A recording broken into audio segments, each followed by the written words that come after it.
How to change theme in IQ option. Hi everyone, welcome back to another tutorial from Trading for Beginners.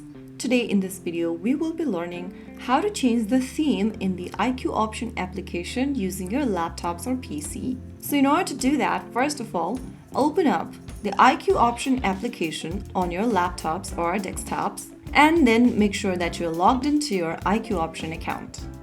Once you're logged in, you will land in this home page where you need to click on your profile drop-down at the top right corner, and in the expanded menu, click on Settings.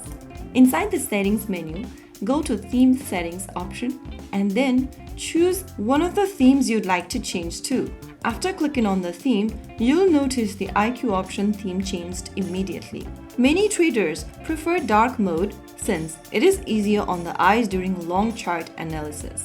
If you want to use the dark mode, you can select this one over here. Just make one of the choices over here and you will notice the display change immediately. So that is how you can easily change the theme in the IQ option application using your PCs or laptops. If you found the video helpful, don't forget to like, share and subscribe to our channel. I will be back again in the next episode. Thank you for watching.